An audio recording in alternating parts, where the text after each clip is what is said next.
je trouve que dans ce livre, vous allez encore plus loin. Vous vouliez revenir sur beaucoup de sujets, donc on va parler, par exemple, sur les effets secondaires de toute vaccination. Vous dites cet effet nocebo est particulièrement notable au cours des injections de vaccins, où jusqu'à 8% des gens peuvent rapporter, après une injection ne contenant que du sérum physiologique, des douleurs articulaires, des maux de tête, des insomnies, une éruption, voire de la fièvre. L'effet nocebo, comment ça marche pour nos téléspectateurs? C'est quoi? Alors, ça marche très bien. C'est d'ailleurs, c'est un point extraordinairement important, l'effet placebo et l'effet nocebo. Il y a beaucoup de choses, si vous voulez, que je crois que je suis un vrai scientifique. Et donc, j'essaie de faire la différence entre ce qui est de la science et ce que les gens croient être de la science, qui est en réalité une vision formelle et finie de la connaissance, qui est idiote. Quand on est un scientifique, on sait que la connaissance évolue tout le temps. Et donc, l'effet placebo et l'effet nocebo, c'est connu depuis très très longtemps. C'est que, on dirait ça en langage courant, que la manière de donner compte autant que ce que l'on donne. Jean-Jacques Goldman. Et donc, vous pouvez et on pouvait guérir des maladies qui avaient des lésions. L'ulcère, c'est très bien connu pour l'ulcère gastro-duodénal, en fonction de la manière dont on donnait des pilules dans lesquelles il y avait du talc, rien du tout. Et il y avait une différence considérable d'un médecin à l'autre, c'est-à-dire que... Ah, ça y est. Qu'est-ce qu'il a? Il y avait des différences considérables d'un médecin à l'autre, et à peu près 30% des médecins avaient un effet placebo, c'est-à-dire qu'ils entraînaient une guérison de l'ulcère que les autres ne pouvaient pas donner. Donc c'est jusqu'à un passé récent, on pouvait... C'est très différent. Notre science à nous a besoin d'avoir une vision, une identification de ce qui se passe, de le voir. Alors, et depuis très peu de temps, laissez-moi terminer. Depuis très peu de temps, on peut voir les modifications du métabolisme du cerveau. Et maintenant, on voit où se passe l'effet placebo. Les plus grands spécialistes mondiaux de tous les sujets, je les ai à peu près tous invités chez moi à donner un séminaire. Vous les verrez, il s'appelle Bénédicte. Et vous pouvez voir la localisation de l'effet placebo, c'est la même que celle des benzodiazépines. C'est-à-dire que vous calmez les gens et on voit une modification du métabolisme cérébral avec l'effet placebo. À l'inverse, l'effet nocebo, ça fait un magnifique papier dans Nature, ça a été étudié pour faire des ponctions lombaires, en faisant des ponctions lombaires. Donc il y a des gens à qui on disait, moi je savais ça d'expérience, si vous leur dites, écoutez, c'est rien du tout, c'est qu'une intramusculaire un peu profonde, les gens, ça se passe très bien. Si vous leur dites, écoutez, c'est extraordinaire, il y a des gens qui font, je ne sais pas, en Allemagne, ils font une anesthésie locale qui dure une demi-heure avant de faire la ponction lombaire, ça se passe très mal. Et ça a été étudié, ça. C'est-à-dire que vous voyez comment ça se passe, c'est-à-dire qu'il y a une activation corticale du tronc cérébral qui diffuse dans le faisceau pyramidal, dans le rachis, qui explique l'effet nocebo. C'est-à-dire on a une visualisation de l'effet nocebo. Et bien sûr, on le sait bien, là, ce que fait la sophrologie, ce que fait que les gens y croient ou y croient pas, il n'empêche qu'il y a des gens qui sont soulagés par ça pour de bon.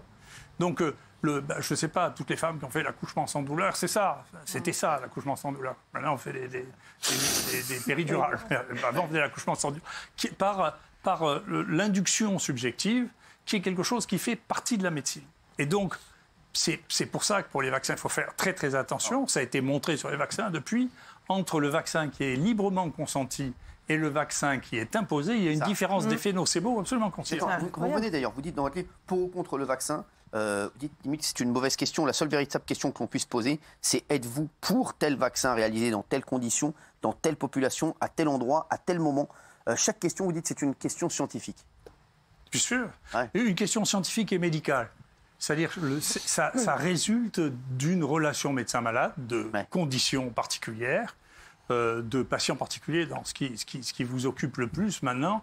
Et ce qui est clair, c'est que les sujets âgés et les obèses ont un risque très significativement plus important de faire des formes graves, et que donc si vous en discutez avec eux, et paradoxalement, ils ne sont pas très bien vaccinés dans ce pays. C'est-à-dire le fait de dire, écoutez, il faut vacciner tout le monde avec des choses que les gens ne comprennent pas, on n'arrive plus à faire comprendre quelque chose qui est simple, c'est que vous ne voyez pas que vous avez un risque et que vous devez le faire parce que vous avez un risque. Vous voyez ? Professeur Raoult, en fait, ce que vous dites là aussi, il faut être intelligent, c'est ça comprend. C'est difficile. Ça va être compliqué pour moi. Je vois que vous avez cerné mon personnage, professeur Raoult, ça me fait plaisir. Non, mais ce que vous venez de dire entre l'effet nocebo et ce que vous dites sur le vaccin, on comprend aussi que, voilà, le pass vaccinal, c'est un peu forcé aussi les gens. C'est pas un peu, c'est beaucoup même. Oui, calmez-vous. S'il vous plaît, concentrez-vous sur France Dimanche. Mais c'est vrai, parce que ça, il prend effet aujourd'hui. Donc c'est vrai que ça tombe bien que vous soyez là. Aujourd'hui, le pass vaccinal prend effet.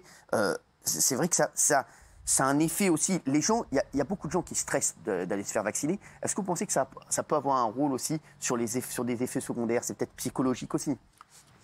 S'il vous plaît, s'il vous plaît. Non, mais, je vais vous dire quelque chose qui n'existait pas parce qu'on n'avait pas assez de données au moment où j'ai écrit ce livre. D'accord. L'interprétation des effets, aussi bien du vaccin que de la maladie, dépend de l'opinion que vous en avez. Ouais. Par exemple, actuellement, quand on vous dit qu'il y a tant de personnes qui sont mortes avec Omicron, en réalité, le virus circule tellement qu'il y a une quantité de gens qui sont morts de toute autre chose ou qui sont en réanimation pour toute autre raison. Mais comme on fait des prélèvements Omicron pour tout le monde, on trouve des Omicron dedans, ce qui veut dire que la relation de cause à effet, qui est vraiment un élément essentiel et difficile, c'est souvent multifactoriel les causes, eh bien, elle ne va pas être la même selon que vous pensez qu'on est face à une pandémie qui tue tout le monde, ou que vous pensez que c'est jamais que comme d'habitude un virus qui circule. Pour les vaccins, c'est la même chose. Vous avez vu la réflexion de la directrice de l'ANSM, et puis il y a un grand débat actuellement autour de la collection en Europe des effets secondaires des vaccins, dans lequel les gens disent, écoutez, j'ai eu un vaccin et j'ai eu tel événement, et donc, bien sûr, naturellement, tout le monde fait un lien du fait de ce qu'on appelle la temporalité, c'est-à-dire le fait qu'il s'est passé 7 jours ou 8 jours entre l'un et l'autre. Mais l'interprétation de ça, et vous savez qu'elle a dit 3 fois plus rien que sur le vaccin Covid, que ce qu'on avait sur toutes les déclarations de tous les médicaments. C'est très intéressant ce que dit le professeur Raoult. Mais comment on interprète ce lien? Donc il y a ceux qui disent non, le vaccin il est pour rien. Ouais. Circuler, il n'y a rien à voir. Et il y a ceux qui disent non, il y a 100% qui sont liés. La vérité est sûrement entre les deux. Maintenant, comment on fait pour les myocardites? Je vous rappelle que c'est simplement quand on a eu les premières autopsies de myocardites qu'on a dit non, mais c'est vrai qu'il y a les vaccins qui sont associés aux myocardites. Jusque-là, on disait non, mais il y a des myocardites, il y a des vaccins. Avant de démontrer. Et l'inverse a été vrai. Moi, je vous rappelle que si on est dans une situation, il y a eu une situation aussi critique vis-à-vis des vaccins, c'est parce que Kouchner a décidé qu'il fallait arrêter la vaccination dans les écoles parce que quelqu'un avait dit qu'il y avait un lien entre la sclérose en plaques et la vaccination contre l'hépatite B, qui n'a jamais existé. C'est-à-dire qui, factuellement, statistiquement, n'a jamais existé. Et aujourd'hui, il y a quand même... Nathalie. Alors, moi, j'ai une question parce que j'ai mon père qui s'est vacciné et Jean-Pierre en même temps. Alors, c'est la femme de Jean-Pierre Pernaut. Voilà, de M. Pernaut. Et mon père, 8 jours après, a eu un zona. Et Jean-Pierre, malheureusement, là, depuis janvier, ça va être un super scoop pour vous, m'a fait 4 mini AVC depuis qu'il a eu ce vaccin. Donc, et quand je suis à l'hôpital et que je dis au médecin, c'est quand même bizarre parce qu'on ne trouve pas, on fait tous les examens possibles sur Jean-Pierre pour trouver d'où ça vient ces mini AVC, on ne le trouve pas. Et à l'hôpital, je dis, écoutez, depuis qu'il a fait ce vaccin, 8 jours après, il a fait ça. Est-ce qu'il y a un rapport? Et eux, tout de suite, ils me disent, non, surtout pas. Et je dis, mais il faudrait le dire. Comme pour mon père, le zona, il faudrait le dire. Et aussi, une autre chose, c'est que le jour où je me suis fait vacciner, le lendemain, j'ai eu le Covid. Ma fille, le jour où elle s'est fait vacciner, le lendemain, elle a eu le Covid. Un truc, non, mais incroyable. Moi, je suis pour les vaccins parce que j'ai fait mes 3 vaccins. Je ne suis pas contre. J'ai fait mes 3 vaccins. Jean-Pierre était pour les vaccins aussi. Voilà, on suit comme les petits moutons, mais on fait les vaccins. Mais pour continuer à vivre. Mais là, je trouve... Et les infirmières aussi que j'ai rencontrées, quand je leur ai expliqué ça, elles me disent « Ah ben c'est marrant parce que nous, quand on a fait notre 3e dose aussi, le lendemain, on a eu le Covid. » Et la seule infirmière qui n'a pas eu sa 3e dose, elle n'a pas eu le Covid. Donc là, mon fils, je veux voir, parce qu'aujourd'hui, il faisait sa 3e dose, Tom, et ça m'inquiète un peu. Toutes ces choses... D'abord, il y a des choses pour lesquelles il faut du temps. D'abord, il faut que les passions retombent, parce que là, de toute manière, entre ceux qui nient une chose et ceux qui nient l'autre, on finit par avoir des difficultés. Donc il faut un peu de temps pour analyser ça. Vous voyez, regardez pour l'histoire de la sclérose en plaques et de l'hépatite B, il a fallu... En France, parce que ça n'a jamais été qu'une histoire française, cette histoire-là. Il a fallu quelques années pour qu'on revienne dessus. Et moi, c'est une histoire qui me touche particulièrement à cœur, parce que peu de temps après, j'étais chargé de mission au ministère. J'ai essayé de faire une réunion internationale. J'avais conseillé au ministre de faire une réunion internationale pour remettre les choses à plat, pour dire, écoutez, on ne peut pas avoir juste des scléroses en plaques qu'en France, avec des vaccins que tout le monde utilise, ça n'a pas de sens. Et immédiatement, tous les gens qui avaient été recrutés par le ministre précédent avaient expliqué à Jean-François Mattei que je faisais partie du lobby pharmaceutique. Maintenant, je pense qu'on dirait plutôt l'inverse. On dirait plutôt l'inverse maintenant. C'est vrai que c'est fou. Non, mais c'est vrai, c'est fou. C'est-à-dire qu'on n'a pas le droit de réfléchir. On est dans un camp ou dans un autre camp. Et donc, c'est tout notre monde. C'est ce que j'essaie de dire. Bien sûr, c'est ce que vous dites ici. On est dans un camp ou dans l'autre. Le professeur Arruda, ce que vous venez de dire, qu'on n'a pas encore assez le recul nécessaire, comme vous avez parlé des vaccins avec la sclérose en plaques. Donc aujourd'hui, on a su après qu'il n'y avait rien à voir entre ce que disait Kouchner et la sclérose en plaques, mais on va devoir attendre de nombreuses années avant de savoir, mine de rien. Il y a des choses qu'on mettra longtemps à apprendre. Il y en a d'autres qui sont... il y a des événements rares. Ce qu'on arrive bien à repérer, c'est quand des événements rares sont plus fréquents après la vaccination, parce que comme ils sont rares, ils attirent l'attention. Là, c'était le cas. Bien qu'il y ait beaucoup qui soient passés à la trappe, c'était le cas avec les thromboses vasculaires chez les femmes jeunes. Moi, j'avais très tôt averti pour AstraZeneca, ne faites pas de vaccin chez les femmes. Vous le saviez très vite, vous le saviez, ça, professeur, pour AstraZeneca? D'abord, parce qu'on avait eu un cas dans l'hôpital. Après, j'ai été accusé de faire une campagne contre la vaccination chez les soignants, mais je n'ai rien fait du tout. C'est les soignants, on savait très bien qu'il y avait un d'entre eux qui avait fait un accident. Dès que vous dites un truc, on vous accuse maintenant. Oui, mais j'avais dit, si on mord si on mord un chien dans la Timone, c'est pas moi. Je suis prévenu à l'avance. Oui, on est presque là. On a avancé petit à petit, on est presque là. Donc il y a des moments où les choses sont inaudibles. Mais ça, par exemple, les myocardites, c'est pas non plus très très fréquent. Quand on voit des myocardites, c'est des choses qu'on analyse. Par exemple, il y avait quelque chose qui est assez troublant. C'était au moment de l'épisode de H1N1, le vaccin H1N1, donné alors qu'on attendait tous qui donnent des paralysies, qui s'appellent les syndromes de Guillain-Barré, on donnait ce qu'on appelle les narcolepsies, c'est les gens qui s'endorment au milieu de la journée comme ça. Ouais.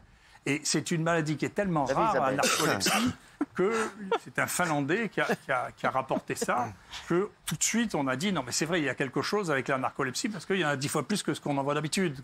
Donc les événements rares de cette nature-là, on les voit. Mais les accidents vasculaires cérébraux ou le jaunat, c'est des choses qui sont fréquentes. Il faut faire des tests statistiques, avoir des groupes de comparaison pour pouvoir comprendre. Parce que là, ils n'arrivent pas à trouver d'où ça vient. Ils ont tout fait. Des scans, tous les examens inimaginables, et ils ne trouvent pas. Malheureusement, il y a beaucoup de ces situations dans lesquelles on ne trouve pas une explication. Puis la médecine, ce n'est pas une science finie, c'est une science en cours. Quand vous entendez des gens dire que le variant Omicron peut sauver le monde, c'est quoi? Vous en rigolez? Oui, je ne sais pas trop ce que ça veut dire. Mais le variant Omicron lui-même, il donne plusieurs leçons très intéressantes que j'essaie d'expliquer. Vous voyez, tout le vaccin, les vaccins moléculaires, ont été basés sur mettre de l'ADN ou de l'ARN, ou de l'ARN et l'ADN, parce que dans les vaccins ARN, il y a plein d'ADN aussi, dirigés contre la spike.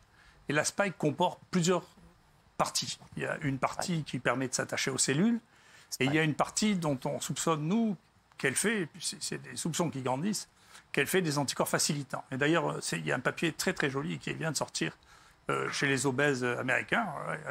Il y a beaucoup y compris dans l'armée, donc ils ont comparé dans l'armée les obèses aux non-obèses, et les obèses, bien sûr, font des formes plus graves.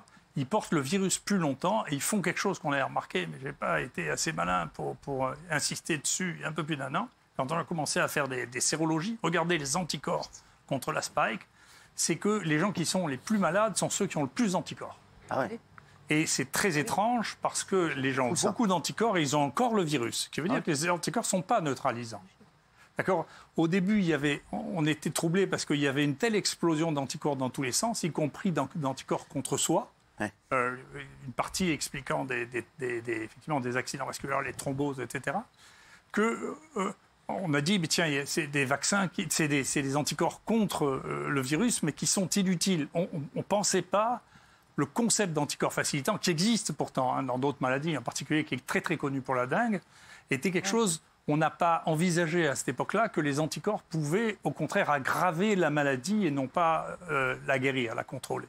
Et c'est quelque chose qu'on est en train de voir, nous, mais que d'autres voient. On est très embêtés qu'ils aient publié ça avant nous. Alors, dans le livre, vous revenez aussi sur un autre combat. Un autre de vos combats depuis 2 ans, c'est le traitement médiatique fait autour du Covid.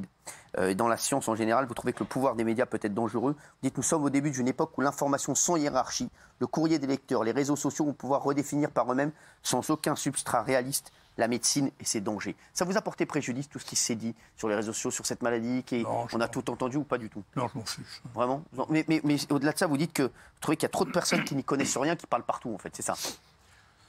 Je ne sais pas si c'est ça que je pense. Ce que je pense, si vous voulez, je crois que je donne dedans l'exemple que certains connaissent peut-être de ce restaurant anglais qui n'existait pas et qui est devenu premier sur TripAdvisor. Je ne savais pas, non. Non.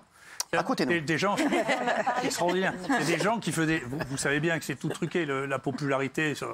Vous payez des gens qui cliquent, et puis ils ont. On a un exemple ici, Mathieu Delormeau, personne ne connaît. Des faux followers. C'est des bandits, donc la popularité, c'est des bandits. Enfin, c'est de l'argent, donc c'est des bandits. C'est comme ça, c'est la nature. Et donc, il y avait des gens qui faisaient ça, les clics pour les restaurants TripAdvisor en Angleterre. C'était des farceurs. À un moment, à 4, ils ont dit on va faire un coup. Ils ont inventé un restaurant qui n'existait pas. Ouais. Ils ont mis un téléphone en disant on ne peut manger que par réservation. Quand on faisait des réservations, il y avait un répondeur qui disait écoutez, on n'a pas de place. Et il cliquait. Au fur et à mesure, la notoriété étant ce qu'elle est, parce que ça revient vraiment sur le suivisme, c'est que tout le monde trouvait ce restaurant extraordinaire. Ce restaurant a fini par être numéro 1 à Londres de tous les restaurants. Et à la fin, ils ont montré que c'était une farce. Ils ont mangé à 4 dans leur jardin. Ils ont photographié ça en disant voilà ce que c'est, comment l'information peut devenir. Vous voyez, c'est extraordinaire. Moi, j'ai inventé le chroniqueur qui n'existe pas. Vraiment. Alors, oui, vous dites... Et c'est extraordinaire. C'est fou ce que vous dites, parce que ça rejoint l'idée de ce que vous dites dans le livre. Ça rejoint, si on fait un peu de science dedans, il y a un type, vous pourrez regarder ça, qui s'appelle Arch, qui est un des plus grands psychologues du siècle, qui avait fait cette expérience, qui est la même que celle que Goebbels donnait. Goebbels disait, si vous répétez suffisamment, et avec suffisamment longtemps, un public qui est choisi qu'un rond est un carré, il finit par penser que c'est un carré. Et Arch a prouvé ça, c'est-à-dire qu'il mettait dans une équipe de 10 personnes, il y en avait 9 qui étaient ses copains, à qui il faisait répondre ce qu'il voulait, et le 10e qu'il interrogeait pour lui demander ce qu'il voyait. Et il lui montrait un trait, d'accord ? Et il y avait les 9 qui disaient, voilà, ça c'est plus petit que ça. Les 9 disaient ça, et lui qui voyait que le trait est très plus long, il disait, il y en avait un tiers qui disait, comme la majorité, vous voyez, c'est le plus petit. C'est fou. On est compte le cerveau, comment on peut influencer. Professeur Raoult, je vous le dis, je vois là, les gens se régalent avec vous ce soir, vraiment. Non mais vraiment, je vous le dis, sur les réseaux sociaux, c'est un bonheur. Voilà, merci en tout cas. Vraiment, on va encore parler parce que vous êtes encore là, vous bougez pas. Mais c'est vrai que je vous le dis, voilà, parce que là, les gens me disent c'est formidable. Le professeur Raoult est formidable ce soir, oui. Moi, j'aimerais. Bonsoir, professeur. Je suis ravie de vous avoir en face de moi. J'aimerais. Vous n'allez pas mettre ma photo en.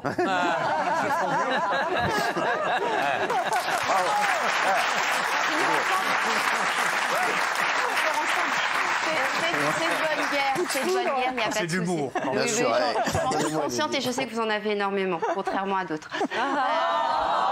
S'il vous plaît. Mais moi, ce que je voulais... Oui, ce que je voulais... S'il vous plaît, on reçoit le professeur. Ce que je voulais vous demander, pardon, c'est vrai. C'est beaucoup plus important. Est-ce que vous pouvez aujourd'hui nous dire si... il est normal qu'on pousse les gens à vacciner les enfants. Et est-ce que vous pouvez nous assurer aujourd'hui que si on vaccine nos enfants, ils ne risquent rien de ce vaccin? Est-ce qu'il est logique de pousser les parents à vacciner? On a la question, c'est bon. Alors, il a déjà répondu là-dessus, le professeur Raoult, maintes et maintes fois dans cette émission. Vous pouvez répondre une fois de plus, professeur. Mais encore une fois, moi, je crois que les vaccins doivent servir à quelque chose. D'accord ? Donc si on prend ça, on comprend à peu près tout ce que je veux dire. C'est-à-dire que pour servir, les vaccins peuvent avoir plusieurs fonctions. La première, c'est de vous protéger. Théoriquement, les vaccins, jusqu'à maintenant, hein, là, vous allez voir, on vit une grande mutation dans les vaccins. Parce qu'au début, ce vaccin était fait pour nous empêcher d'être infectés. C'est ça. Maintenant, on sait qu'ils ne nous empêchent pas du tout d'être infectés. Plus on vaccine, plus il y a de cas. Donc, et la France est en train de devenir le numéro 1 au monde. On était numéro 1 européen, maintenant on va être numéro 1 mondial. Il reste juste les États-Unis à battre, mais ça va peut-être arriver. On va être médaille d'or, oui. Donc, pour une fois. Ça, c'est un premier point, c'est-à-dire que ça ne va pas arrêter l'épidémie, et ça ne va pas arrêter les infections. Je crois qu'à peu près tout le monde est d'accord ou devrait être d'accord. Oui, tout le monde est d'accord. Il suffit de regarder les chiffres. Bien sûr. Après, on dit, écoutez, non, ça n'empêche pas l'infection, ni la circulation, mais ça n'empêche pas non plus d'être malade. Donc c'est le premier vaccin qu'on a qui n'empêche pas, dont l'objectif n'est pas d'empêcher d'être malade. Ouais. Alors, on dit, bon, non, mais attendez, ça empêche les formes graves, ce qui est possible. Mais ce qui, sur le Omicron, va être difficile à prouver parce que la maladie elle-même est très bénigne. Et encore une fois, que ce soit maintenant ou avant, les seuls qui font des formes graves sont les gens qui ont plus de 65 ans, les obèses et quelques personnes qui ont des anomalies rarissimes en plus de ça. Donc, après, vous pensez ce que vous voulez. Moi, je pense que si on pense à l'utilité en soi, ce qui ne veut pas dire qu'il n'y ait pas autre chose que l'utilité en soi. L'usage par les politiques de mesures sanitaires, ça peut ne pas servir que en soi à l'objectif avoué. J'en sais rien. Mais faut-il vacciner nos enfants ? Je vais vous donner un autre exemple. En tirer les conséquences. Je vais vous donner un autre exemple. Parce que Raoult, il va vous donner un exemple et après vous réfléchirez chez vous pour savoir ce qu'il a dit. D'accord. Parce que excusez-moi, mais ça me tient à cœur. J'aime bien répondre en faisant un pas de côté. Bien sûr. Est-ce que vous pensez qu'il y a une raison médicale à empêcher la cigarette électronique ? Vous revenez demain. T'as 24 heures pour plancher sur ça, vous revenez demain. Rien, c'est de la gestion du comportement. C'est-à-dire on vous oblige à avoir un comportement et ce comportement, on le fait au nom de quelque chose qui n'a pas de base ni scientifique ni médicale. Donc pas besoin de vacciner ses enfants. S'il vous plaît, vous réfléchirez. Vous faites des raccourcis. Professeur Raoult, vous parlez. Vous racontez aussi pas mal d'histoires sur vous. On en sait un peu plus sur vous grâce au livre. Vous parlez aussi de la violence de la politique. Vous dites, j'ai été candidat puis élu à la présidence de mon université en 1994. J'avais été sidéré par les rumeurs qui avaient circulé à l'époque à votre égard. Certains syndicats faisaient courir le bruit que jeune, je faisais partie du groupe d'extrême droite, le GUD. De fait, à cet âge-là, j'étais plutôt anarchiste. Vous aviez la même coiffure. Ouais. Je sens que capillairement, vous n'avez jamais changé. Vous n'avez pas changé. D'autres disaient que vous étiez alcoolique, d'autres que je battais ma femme, et d'autres enfin que je cassais les portes plutôt que de les ouvrir.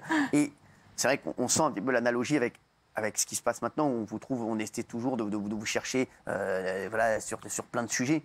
Et vous avez vu déjà à l'époque, vous étiez candidat à la présidence, donc même élu d'ailleurs à la présidence de votre université. Vous voyez déjà la violence. C'est ce que vous dites dans le livre. Oui, il y a une violence politique et puis il y a une violence, mais que je m'excuse de ça, qui est celle de la notoriété. Vous voyez, je pensais, pour des raisons multiples, mais qui sont d'une actualité que vous saisirez, je pensais à Sheila. Ouais. Et cette femme a vécu pendant 20 ans le fait qu'on disait qu'en réalité c'était un transsexuel et que c'était un homme. Elle a filmé son accouchement pour montrer ça à son fils. Son fils est devenu malade de sa propre notoriété, jaloux de sa propre notoriété, écrit un livre et puis parti, comme vous savez. Et donc l'horreur de la notoriété ou la jalousie que suscite une notoriété comme ça, d'une gamine qui a 17 ans, passe sur tous les trucs et est première de hit parade, c'est quelque chose qui est inouï. La jalousie et l'envie, c'est capable de susciter des mouvements de haine qui sont étonnants. Moi, il se trouve que la première fois que j'ai vécu ça de plein front, c'était effectivement quand j'étais candidat à l'université, parce que j'entendais des trucs où là, réellement, je tombais des nues. Donc après, j'ai bien compris, on le voit d'ailleurs à chaque élection présidentielle, ce que l'on est capable de subir quand on monte dans l'arbre. Hein. Donc ça y va. Hein. Donc il faut... C'est un proverbe qui est quand on grimpe à l'arbre, on a intérêt à avoir le... Non, mais c'est vrai, il faut avoir le plus propre. Peut-être que c'est... Je sais rien, peut-être que dans des fonctions de cette nature-là, peut-être que c'est utile. Moi, je suis, comme vous le savez, je suis un grand amateur de Nietzsche, donc je pense que le conflit est générateur d'intelligence. Donc je m'en fous. Ça veut dire que vous êtes obligé d'être intelligent quand vous êtes conflictuel. Donc on peut pas, si vous n'êtes pas intelligent, vous êtes d'accord avec tout le monde, comme ça personne ne vous embête, on se fiche de ce que vous pensez, vous dodelinez de la tête comme en étant d'accord, et puis tout va bien. Donc si vous décidez de ne pas être d'accord, ou si votre nature n'est de pas être d'accord, il faut bien se rendre compte que dès qu'on sort un peu du troupeau, on prend des coups. C'est comme ça. C'est normal. Mais mais c'est vrai que, professeur, vous parliez de la notoriété il y a un instant. Vous regrettez d'avoir été autant médiatisé ou vous ne regrettez pas du tout? Franchement, je m'en fous parce que je ne me rends pas compte. Ouais. Vraiment, parce que vous êtes une énorme star. C'est vrai qu'aujourd'hui, je vous le dis, professeur Raoult, vous faites partie, franchement, des 3-4 personnalités françaises les plus populaires. On ne va pas se mentir. Aujourd'hui, c'est vrai. Aujourd'hui, vous avez... je vous ai dit, vous savez, je ne regarde pas la télévision, je ne lis pas les journaux, je m'en excuse. Ouais. Je n'écoute pas la radio. Mais vous avez des heures. Vous pouvez bien raconter tout ce que vous voulez. Non, vous le sentez, professeur. De temps en temps, si vous voulez, ça prend de temps en temps une telle ampleur que quand il y a des politiques qui ne m'aiment pas, ils utilisent des fausses informations pour m'ennuyer. Alors on m'envoie, mais c'est pas de maintenant, on m'envoie des... Là, j'ai 3 missions ministérielles à la fois sur le dos. Oui. Il y en a qui disent qu'on a fait des traitements anti-tuberculeux magiques, ce qu'on n'a pas fait. On n'a fait que des choses qui sont écrites dans les livres. Il y en a qui disent qu'il faut vérifier notre gouvernance. C'est sûr que nous, on vit à côté d'un CHU qui a 1,2 milliard de dettes et qui n'a jamais réussi à boucler son budget une année depuis des décennies. D'accord ? Et nous, on n'a aucune dette. On a toujours bouclé notre budget. Et avec 2% des forces du CHU, on produit 20% de sa recherche. Donc c'est normal qu'on nous demande à nous le problème de la gouvernance. Mais c'est pas pour nous imiter. Mais dans un monde intelligent, on imite ce qui marche pour dire, écoutez, donnez-nous votre recette pour savoir comment ça marche. Est-ce que nous, comme ça marche, ça fait tâche à côté des autres qui ne savent pas le faire parce qu'ils ont un système où on vous balance les types quand ils sortent d'un cabinet, on les balance là parce qu'on ne sait pas quoi en faire. Mais il y a eu de la jalousie, il y a eu énormément de jalousie autour de vous, professeur Raoult. Oui, mais encore une fois, c'est la nature, ça. Qu'est-ce que vous voulez faire C'est comme ça. C'est vrai, mais c'est la nature. C'est compliqué, oui. Non, il y a une stratégie pour lutter contre le Covid qu'on n'a jamais testée depuis le début de la pandémie, c'est de ne rien faire. C'est-à-dire pas de masque, pas de restrictions, pas de confinement. C'est ce qu'ils vont faire en Angleterre. Hein. Voilà. Emmanuel Macron, au début de la pandémie, je crois qu'il avait dit que si on n'avait rien fait, il y aurait eu 400 000 morts. Est-ce que vous êtes d'accord avec ça? Non, mais c'est tout ça. C'est une bonne question de la chauve-souris. C'est de la... c'est vrai. Non, mais moi, je vous parle de science. C'est pas... Non, mais je ne sais pas qui c'est qui dit ça, mais vous savez, les modèles, si vous connaissez quelqu'un qui a prédit quelque chose qui soit vrai, moi, dans mon métier, c'est jamais arrivé. Les plus fous, d'ailleurs, c'est très intéressant. Il vient de sortir un papier dans Nature sur l'épidémie dans les différents continents. Alors, bien sûr, les plus mauvais, c'est l'Amérique et nous. Hein. C'est nous qui avons le plus tué, c'est nous qui avons le plus de cas. Et les meilleurs, ceux qui ont eu le moins de cas, c'est l'Afrique. Très, très peu. Les plus jeunes. Très, très peu. Et les moins gros. Alors, la conclusion des gens de Nature, c'est... Alors, les Africains ont plus l'habitude des épidémies. Moi, je pense que c'est beaucoup la médecine communautaire. Ils s'occupent des malades. Ils ne leur disent pas, restez à la maison, je ne viens pas vous voir, prenez le Doliprane. Ils vont les voir, ils les traitent, ils leur donnent quelque chose. Parfois des infusions. Bon, je me suis fait expliquer ce qu'ils faisaient, ce qu'ils donnaient, parce que j'ai beaucoup de liens avec l'Afrique. Mais ce qui est la conclusion dans la nature, c'est l'Afrique devrait se préparer à préparer elle-même ses vaccins pour faire comme nous. Vous voyez, donc il n'est pas venu à l'idée une seconde de dire, mais attendez, qu'est-ce qu'ils font que ça fait mieux que nous?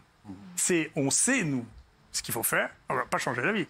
On sait ce qu'il faut faire et ils devraient faire comme nous pour être modernes, centralisés et vaccinés. Professeur Didier Raoult, Chronique pour une humanité en quête de repères. Est-ce que vous avez un dernier mot à dire? C'est chez Michel Lafon. Très, très réussi, le livre du professeur Raoult. Vraiment, Gilles, je sais que vous l'avez magnifique, magnifique. On apprend plein de choses fantastiques. Et est-ce que vous avez une dernière chose à dire sur ce livre et à nos téléspectateurs ce soir? Non, c'est pour ça que je m'excuse. Je veux pas dire que je méprise les gens qui ont une opinion sur moi. Simplement, moi, mon objectif n'est pas... C'est pour ça que je suis un peu en discordance, si vous voulez, avec une partie du monde qui m'environne. Ce ne sont pas des objectifs à court terme qui ne m'intéressent pas. Donc, vous voyez, moi, mon premier livre où j'ai essayé de parler des maladies infectieuses nouvelles, qu'on appelait les maladies émergentes, j'ai publié chez Que sais-je, parce qu'il avait été refusé partout ailleurs. Et j'ai dû changer le titre pour mettre les nouvelles maladies infectieuses, parce que personne ne savait ce que c'était qu'une maladie émergente. D'accord ? Et donc, on parle des années 90. Et moi, ce qui m'importe, c'est de pouvoir le reprendre. Vous pouvez l'acheter d'occasion, que sais-je, et ne pas avoir honte d'un seul des mots que j'ai écrits à l'époque. C'est ça qui m'intéresse. C'est vis-à-vis de moi-même, je veux être d'accord avec moi-même et dire, écoute, bien sûr, les choses ont changé, bien sûr, il y a des choses nouvelles qui sont apparues qu'on ne connaissait pas, mais tu n'as pas écrit de bêtises. C'est ça.